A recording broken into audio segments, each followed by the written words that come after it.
Welcome to this ESS BIZTOOLS webinar today, where we're going to discuss the advisory services that are available from our top-of-the-range product package, financial forecasting. My apologies for the late starting of this webinar. We had a technical difficulty. I'm Peter Towers, Managing Director of ESS BIZTOOLS. I hope that you're having a wonderful day.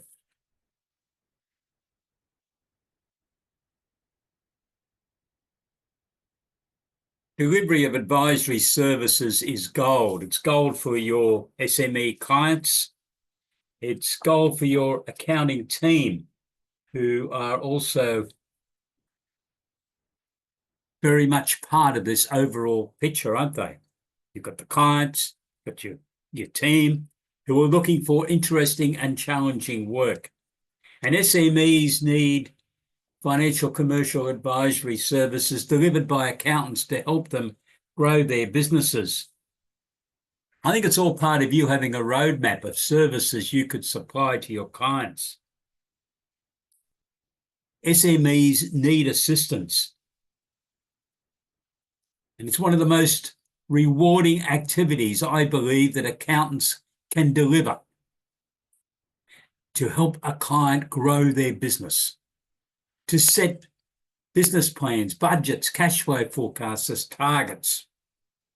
And then you act as the storyteller to communicate to your client what this will look like at some future date, 2 years, 3 years' time, and get their enthusiasm for it that you must implement.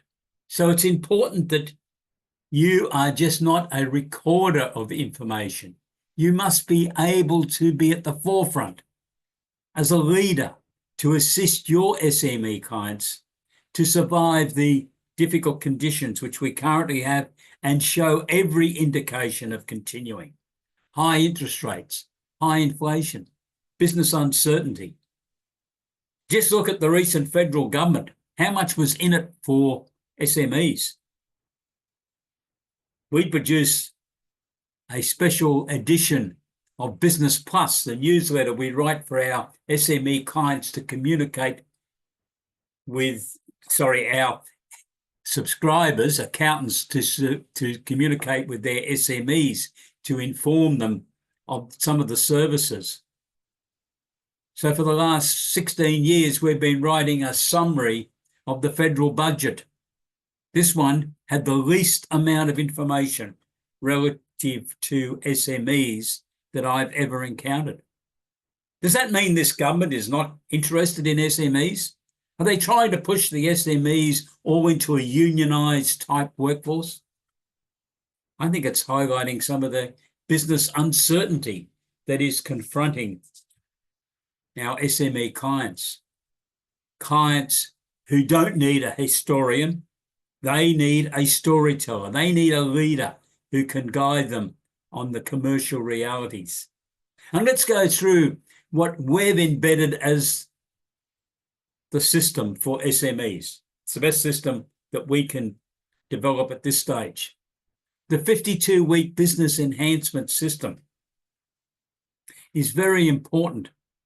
But prior to that, we have the preparation of a business plan and then the predictive accounting reports. Budgets, key drivers, cash flow forecasts, projected balance sheets. And even before then, we have the business review analysis. What is this business? I can assure you that as you start this journey of offering more advisory services to your clients, and I hope that's what you're planning to do, you will discover that you know very little about your client's actual business operations. But because you're delivering a virtual CFO service, you need to know a lot more. You need to know all the points within the business. You need to understand what their internal control systems are and perhaps make some recommendations on improvements. You need to understand who their customers are, who their suppliers are, what's the payments, what's the delivery arrangements, who's got authority to do various things in the business.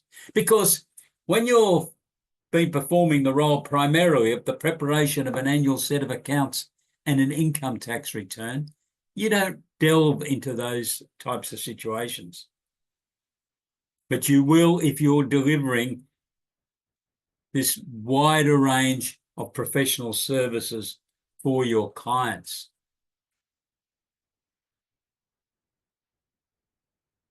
And out of the 52-week business enhancement system, the first major item that's produced is the daily report. Now, I'm not suggesting that you're there actually preparing the daily report, but I think you need to set up the system. You need to ensure someone within the client's organisation is going to prepare the daily report and they distribute it, and that you're most definitely on the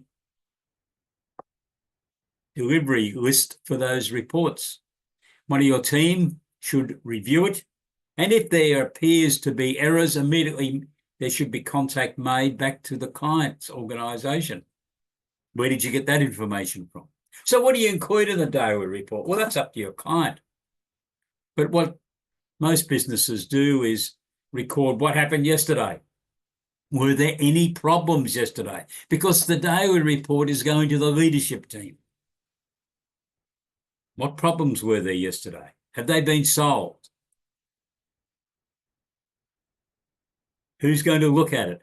What was the sales yesterday, if it's a sales organisation, and most businesses are? What was the average sale? And if there was a problem with that average sale, it was well above expectations or well below, a short note as to what may have caused that.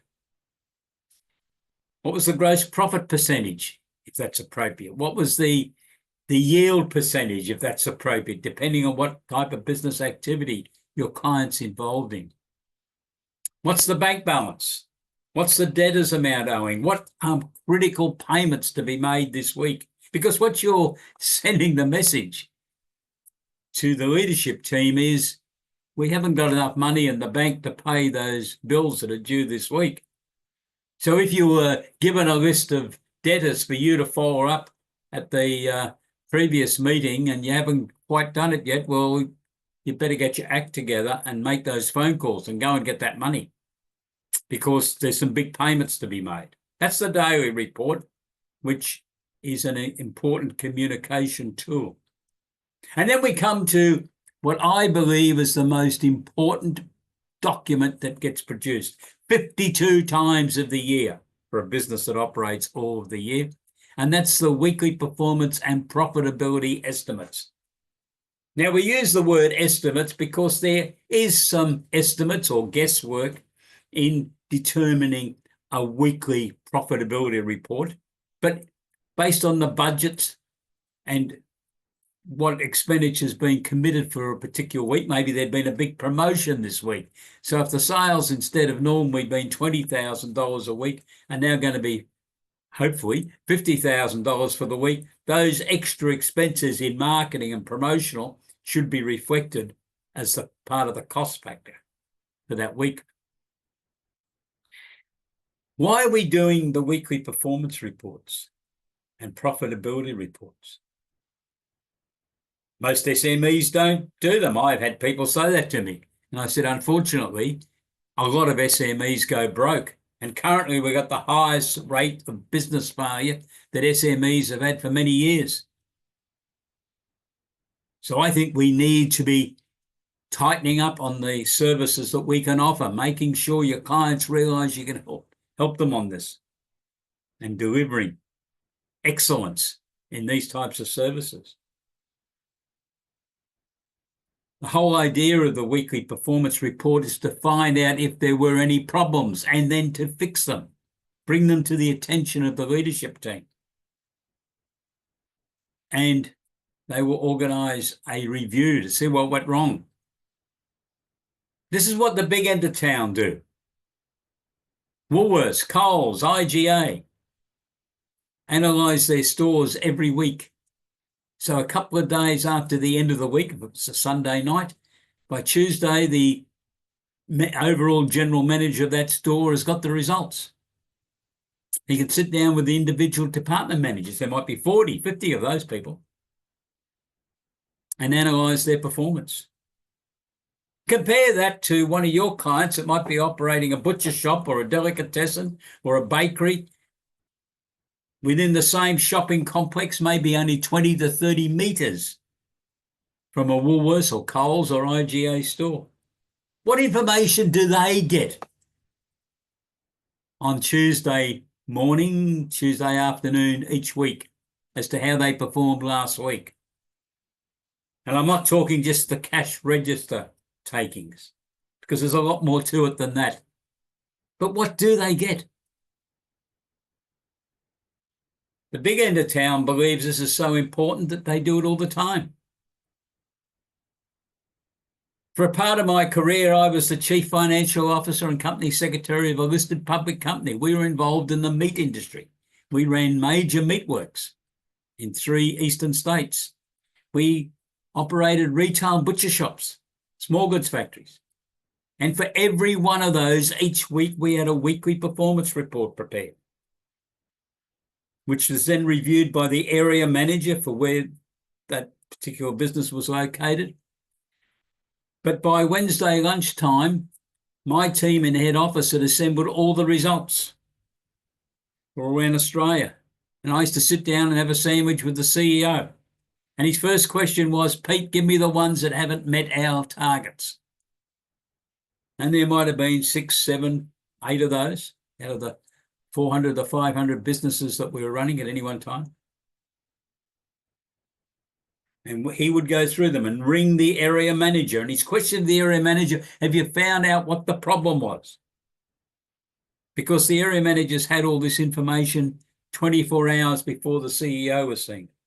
So what he was worried about is that had the problem been found and had it been fixed?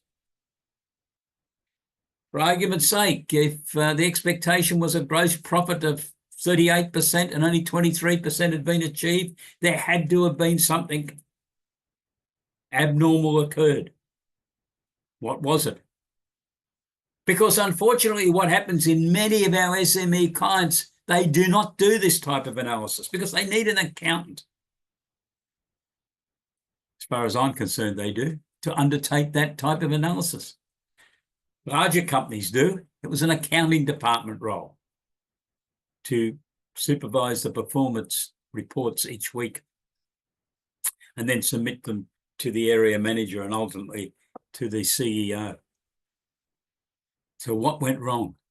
We need to fix it. We don't want it to stay in the system as a potential problem week after week after week, because a lot of your clients might not even know what their gross profit percentage was for the last week. Please think about it. It's a vital report because the problem can get fixed then. It doesn't continue on. If this all happened in the first week of a financial year and continued on, I think it could be 70 odd weeks after that it finally gets brought to the client's attention. Gee, your performance this year was down on what it's been overall in recent years. You know, we thought you'd be up around 36 to 39% overall gross profit percentage, and you're down in the mid-20s, 24, 25% for the year. It's too late then to go back and change that. And that's our scenario, starting in the first week of the financial year and running through, and then 6 months later before you've got round to finalising their accounts for the tax return. That's when that conversation's been held. 70 weeks later.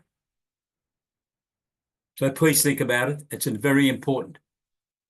The monthly financial accounts should also be prepared for each operations. One of the prime reasons, as far as I'm concerned, as a very practical accountant, is to make sure that the data that was being used in the preparation of the weekly reports was accurate, that it reconciled back to the monthly accounts.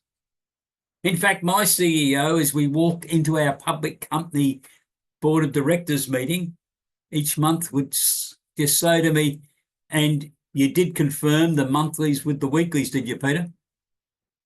I'd say, "Yes, sir." Because that was very important to him, because he was running the business on those weekly results. And I think that's what we should be encouraging SMEs to do for all their business activities. We also would have a budget comparison report, of course. We've got budgets, they're very important. We should be comparing. But there's more information. The real accounting role is to then delve into the key performance indicators and business metrics and submit a report back to the leadership team, because this is what the leadership team concentrate on. I found that out when I was in the public company. To present even a senior leadership team member a profit and loss account on individual operations really didn't create any excitement, I can assure you. But if you told them the gross profit percentage was 5% less than what was expected, or what other type of business metric analysis we wanted to put on it, we got attention, because they knew that. They knew what the yield should have been. They knew what the gross profit percentage was expected to be. So there was a reaction immediately.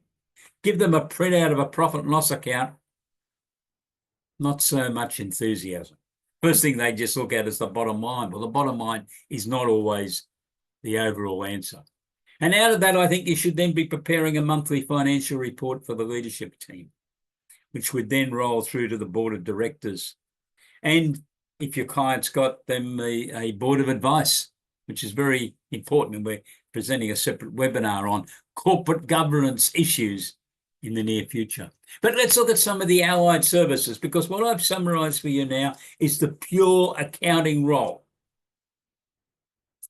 Daily, weekly, monthly, repeated, daily, weekly, monthly, 12 times in a year, so that there's an emphasis on analysing the results. They need you to guide them on this, to implement the systems, to utilise the computer technology that you've now got and the communication technology that we've now got. I've been around this industry for a long time, and I was there when computers were starting to be used by smaller accounting firms, mid-sized accounting firms. Products like HAPAS, the Hartley software package that was very popular for a long time. You couldn't really deliver the services we're now talking about then. But today we've got far better software, far better computers, and the communications ability, which we're demonstrating in this very webinar. So the allied services that you're going to, obviously everything we've been talking about is part of the Chief Financial Officer services, but there's a bit more when you're looking at the financial projections at the end of each month. What's the cash flow forecast showing up down the year? You know, go forward 12 months and look at it and make sure that you're bringing everything into play, what the inventories are going to be, the debtors, and is there going to be a shortage of money? Well, you need to then start looking at it. The debtors system review, very important to be going through how debtors systems handle. The report a year ago by MYOB has really identified that a lot of people running businesses are doing it with a lack of awareness of how debtors systems should be operated. They have no appreciation of what the debtors days outstanding is and the problem it can create in the overall cash flow of the business. They can run out of money. The cash flow forecasts are very important. First of all, the projections based on the individual businesses, the investment in things like inventory, debtors, capital expenditure, research and development projects, etc. What's the projected cash flow going to be, and then the monitoring of it each month to identify cash shortages. And when we look at cash shortages, one of the things that comes to my mind is, well, what can we do about it? First of all, your client could say, we're going to borrow money. Now, borrowing money has got a lot easier in the last few years than what it was previously. We have other smaller banks. There's about 120 of them on my reckoning now in Australia who are interested in doing deals. A lot of them are not looking for security, but security can be an issue, especially if you're talking about larger sums of money. But all lenders have one other very important thing in play. They want to get repaid and they want to charge interest. So it's a cost. You could think about talking to your client about alternative ways of finding money. Other than going out and digging up gold, that'd be good at present, wouldn't it, with the price of gold or the value of gold? For about 40 years, we've had Section 708 of the Corporations Act, or it had slightly different names when it was back in the state legislation prior to about 1990. But 708 is there, but it only allows capital raising from 20 investors in a 12-month period. And it's a maximum of $2 million. And it's closely controlled as to who can be approached to make that investment, but it's there. And it's served SMEs very well, because until about 8 years ago, that was the only way you could raise capital for a SME.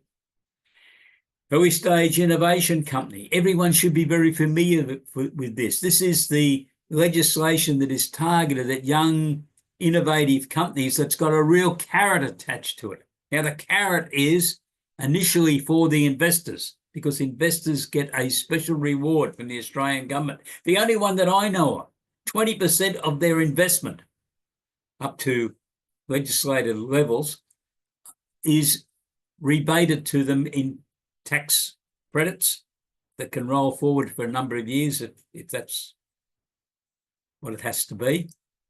But also if they hold those shares that are allocated to them as part of the early stage innovation company status assessment for more than 12 months and less than 10 years, there's no capital gains tax. It doesn't apply to them.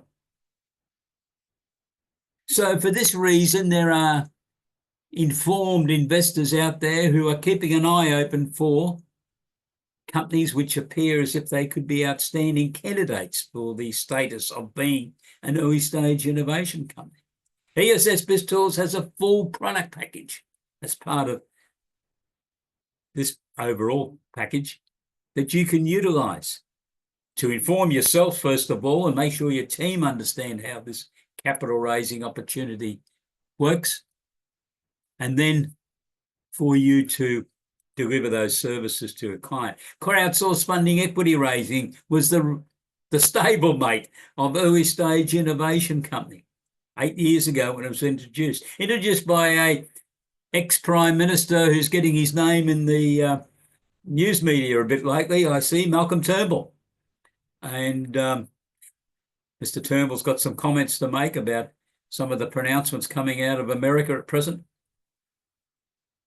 But what he did understand was investing in smaller companies, because what I can understand, he created a fair bit of wealth for himself from investing before he became a member of Parliament and obviously before he became Prime Minister.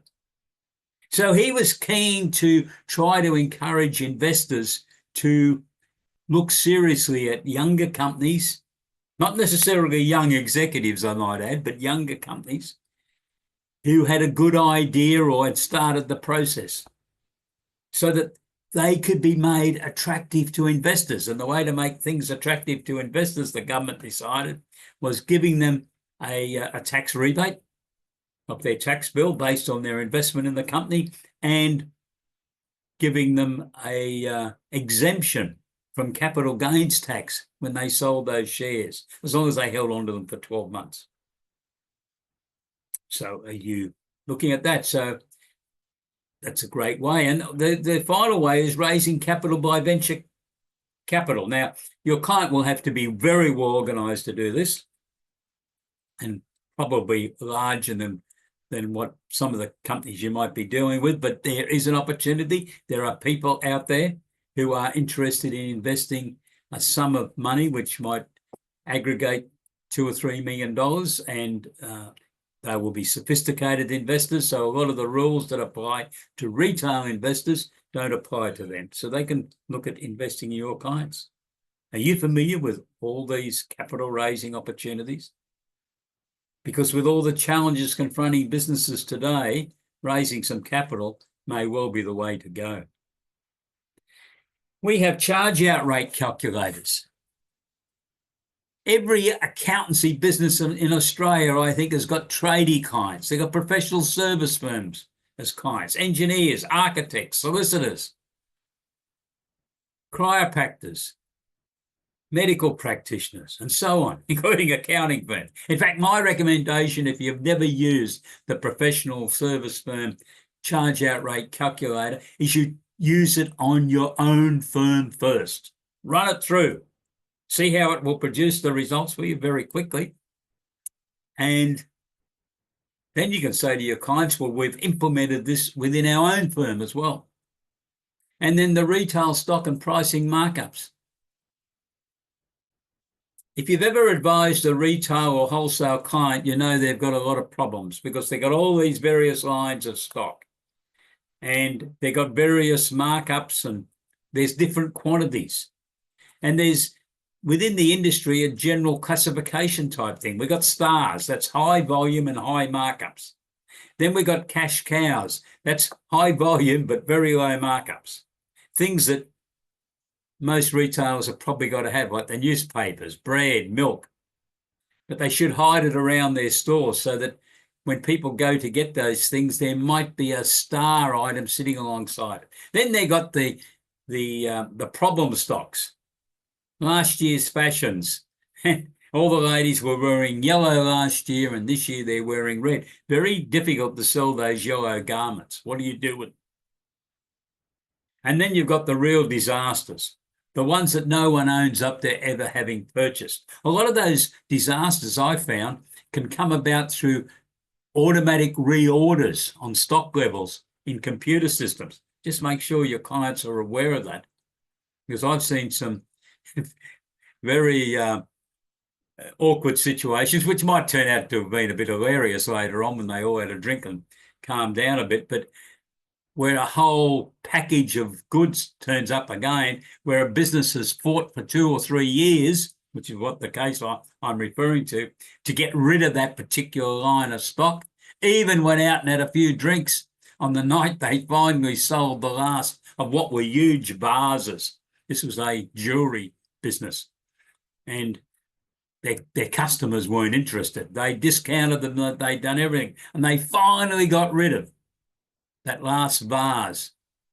And I happened to be sitting in the boardroom doing some work on their financial forecasting, and I heard a bit of an eruption outside. I went out, and the guy creating the eruption was in fact a mate of mine, used to live in the apartment above me when we were all bachelors. And I said, "What's wrong, Jim?" He said, "I've been trying to get rid of," I can't use his language, and I've been trying to get rid of this stock. We have worked and worked and worked, and we finally got rid of the 24 or whatever it was of these huge vases that they had. And we actually went and had a drink when we got rid of them. And now I walk in here now, and there's another 24.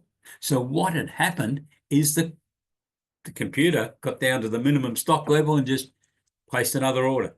So it's worth looking at. And these are the sort of things you will learn as you become more involved with your clients.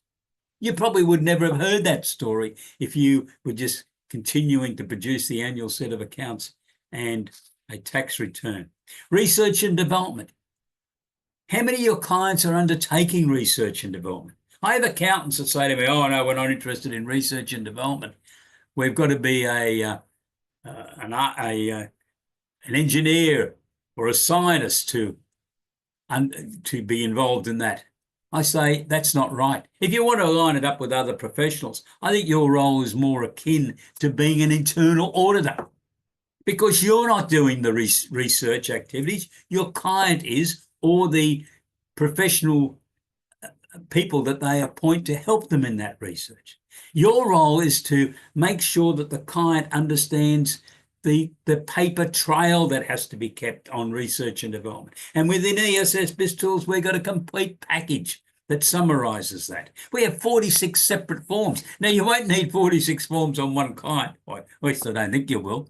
But if you had 10 or maybe 15 clients, companies that you're advising on research and development, you may need each of those 46 forms over a 12-month period, because one of them may need a few of the abnormal forms. But we're trying to put forms into the system that cover everything that's mentioned in the legislation and in the Oz industry and the tax office rulings on all things to do with research and development. But there are thousands of SMEs undertaking research and development. And this can be the opening to the innovative journey for them. And for your firm, this can be a great adventure also, because most of them will need to raise money, raise capital to fund their businesses. And that's where you come in. They need business plans, budgets, cash flows, a vision, a valuation of the business, because they're going to be offering shares in it. All work that is covered within this package that we're talking about today. And then we've got succession planning, corporate governance advice. You'll be dealing with clients that have not undertaken the Australian Institute of Company Directors diploma course. It's a week of their lives, and it's not a cheap investment. We have included material based on my experience as a company director and having undertaken the Institute of Company Directors diploma and been a fellow of the Institute of Company Directors, so that you can at least give some mentoring advice. For the clients who are really wanting to scale up, I'd be encouraging them to take that week out of their lives and go and undertake the Institute of Company Directors full diploma. It can be very beneficial for them. But for the others who are just wanting to run their business and keep on going, they need to understand the law and the corporate governance basis. Buying a business, they might be interested in that. If they're an exporter or proposing to export, the Export Market Development Grant is a great government contribution that's available for any type of business, not just a company, any type of business with a turnover under $20 million. And then we got the Business Growth Grant. This is the current government's replacement to the Accelerating Commercialisation Grant. It's there. It's in two components. The first component is a company can secure a grant of $250,000 that is matched. Now, that's to undertake preliminary research, preliminary investigations. But then they could apply for a grant of up to $5 million. They've got to match it. So there's another $5 million. So there's $10 million in total. I don't know how many $5 million grants have been made, but I've read about a few that are around $4.1, $4.3 million. Now, the turnover level is $20 million. So these are basically SMEs raising this sort of money. Have you got any clients that have got a great idea and it needs funding? This is where you could be looking at them. We've got the full product package on what you need to do in our system. We also have risk management strategies, the personal property securities register, which can be a challenge. Selling a business, helping your client go through and look at the selling of business. A strategic business mentoring role. This is where you are going to perform an executive director role for your client. What are some of the guidelines? That's based on my experience within a public company. Succession planning.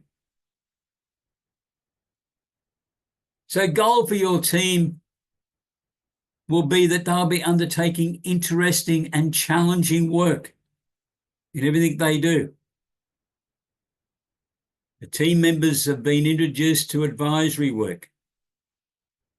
And it's going to assist with your talent attraction and talent retention. Every time I talk to an accountant, anywhere in Australia, I get told about their problems of attracting staff or retaining staff.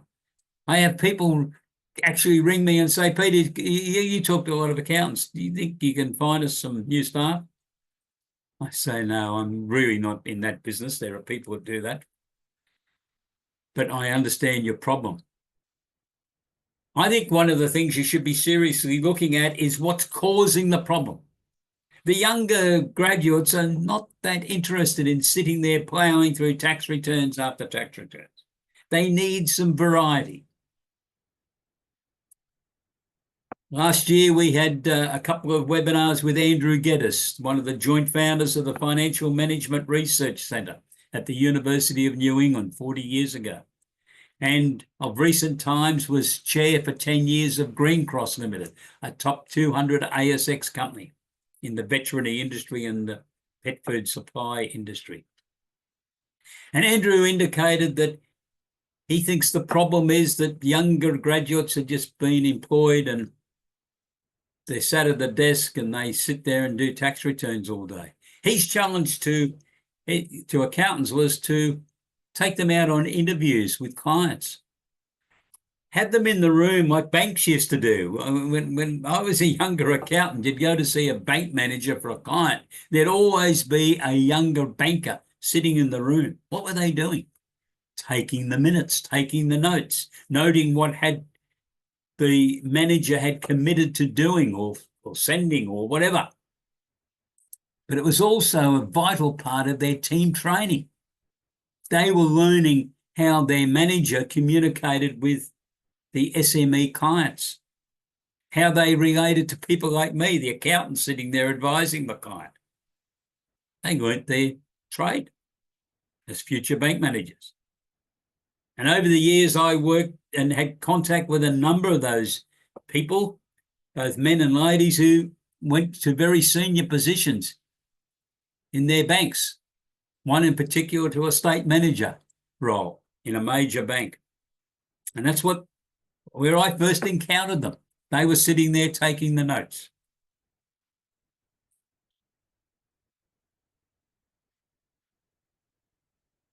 So clients participating in the financial commercial advisory services have significant growth opportunities. You're going to help them on innovative activities, launching a new product or services, raising capital, scaling up. Their turnover might be $1 million today, but they're aspiring to $5 million. Or it's currently $5 million and they'd like to get to $12 million. Most of those firms are not going to employ a full-time qualified accountant. You can offer these services in effect on a part-time basis that your firm will do it. Sure, you might have some clients that in the end want to employ a full-time person, but your firm may still be involved. Could be an audit role, could be as an executive director role. You just need to think about it as you go through. So this all generates a new source of income for your firm. Are you interested in earning gold for your firm? I think that's very important for you to be thinking about.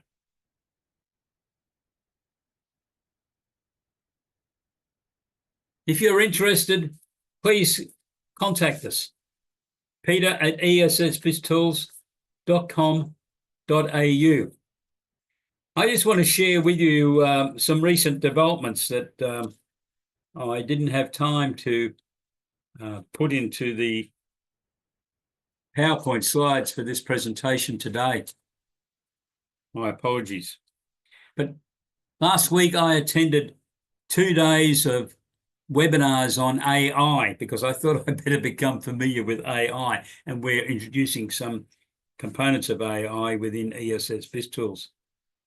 And one of the very interesting presenters was a gentleman who up until 1999 was the sole practitioner of an accounting firm in Sydney.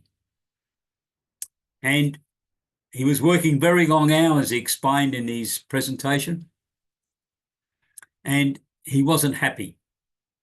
He was stressed, wasn't making as much money as he thought he would. In fact, he was not making much money at all listening to him. And he went to a conference and met a gentleman called Paul Dunn. Now, Paul Dunn was well known and still is, but was very well known back in that era as a marketing promoter to accountants of offering alternatives.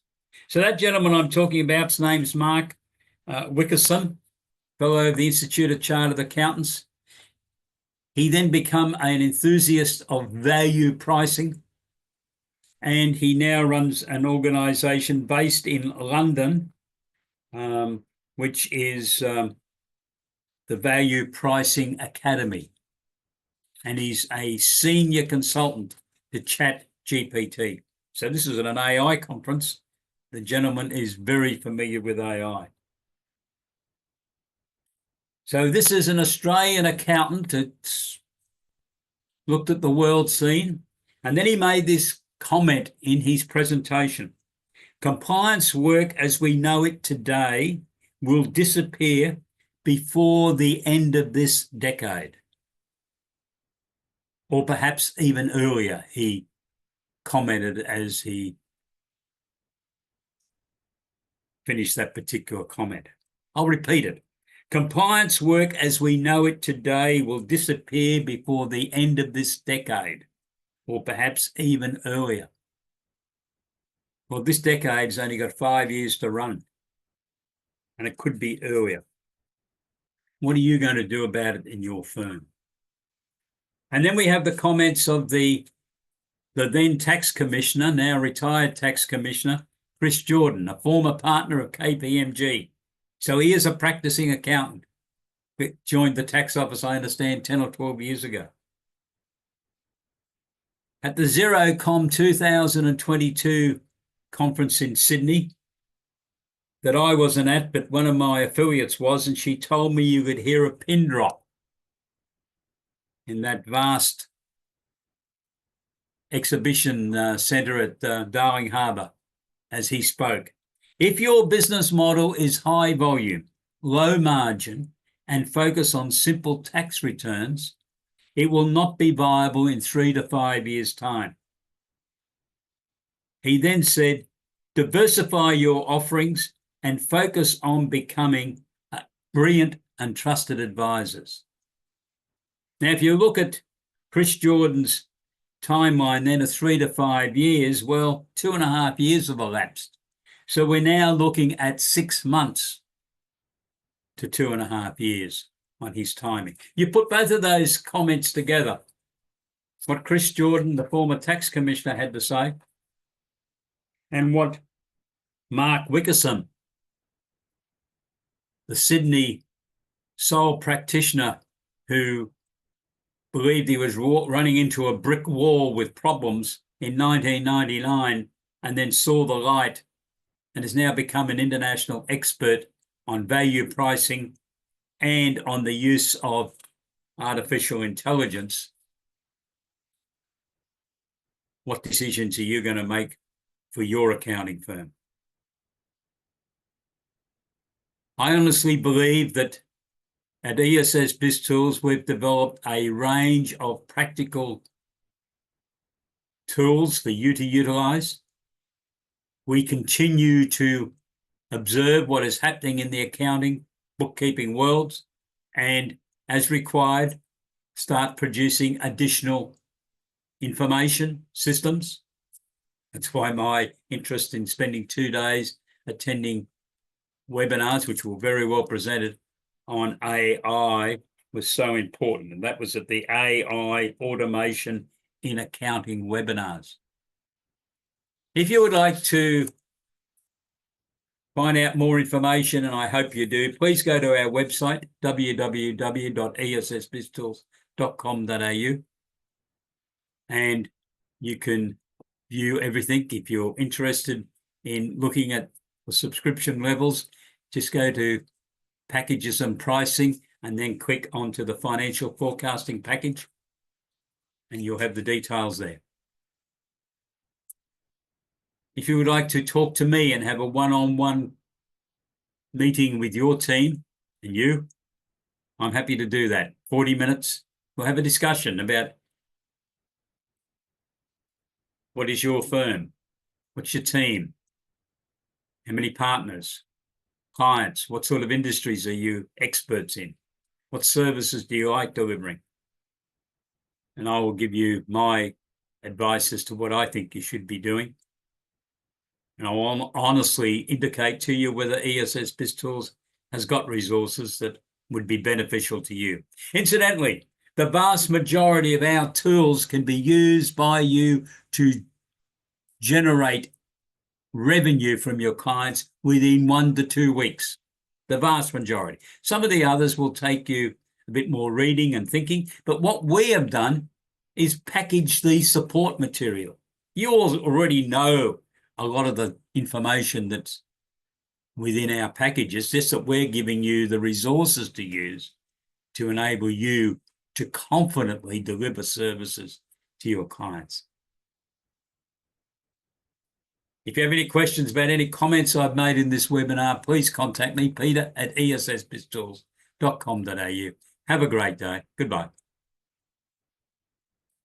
And I look forward to hearing from you.